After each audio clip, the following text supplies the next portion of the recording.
Let me ask you something uncomfortable. If Africa is so poor, why does the world keep coming here for its resources? Gold, oil, cobalt, lithium, diamonds, rare earth minerals. If we are poor, why are we so valuable? In this episode, the question is simple but dangerous. Is Africa actually poor or just trapped? And here's the line I want you to sit with. Africa exports wealth but imports poverty. Let's unpack that. Segment 1. The poverty narrative. When people think Africa, they think aid, hunger, conflict, debt. But here's what rarely gets mentioned. Africa holds about 30% of the world's mineral reserves, over 60% of the world's uncultivated arable land, critical minerals needed for electric vehicles and modern technology. So how does a continent that rich remains financially strained? This is where we stop looking at symptoms and start looking at systems. Segment 2. Debt, the modern chain. Let's talk about debt. Most African countries owe billions to the IMF, the World Bank, China, private bondholders. Now, debt itself is not evil, don't get me wrong. Every nation borrows. The problem is its conditions. Structural adjustment programs in the 80s and 90s forced many African countries to cut public spending, privatize state industries, devalue currencies, open markets to foreign competition. On paper, it was reform. In reality, it weakened domestic industries before they matured. Just imagine forcing a toddler to compete with Olympic athletes. That's what happened in many African economies. Segment 3. Resource extraction, the old pattern. Here is the deeper issue. Africa exports raw materials, but imports finished goods.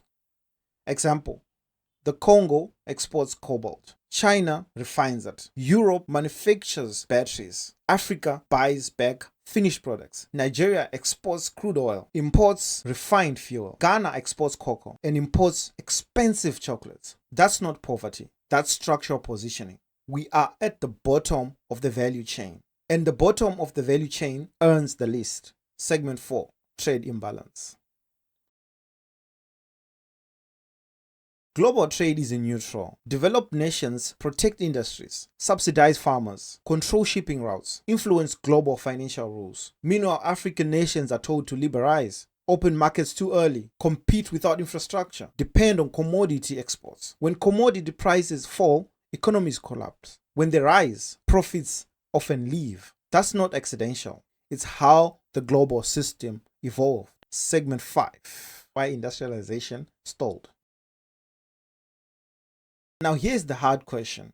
Is it only external forces? No. Internal issues matter too. Corruption, political instability, short-term leaderships, weak institutions, brain drain.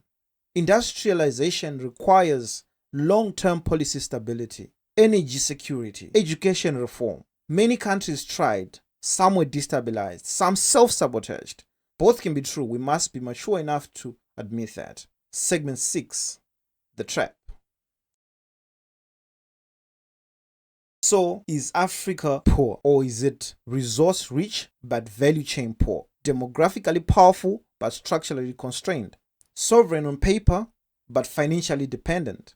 A country exporting raw materials without processing them will always run slower than the one controlling manufacturing. Africa exports wealth but imports debt, inflation, dependency. That's the trap.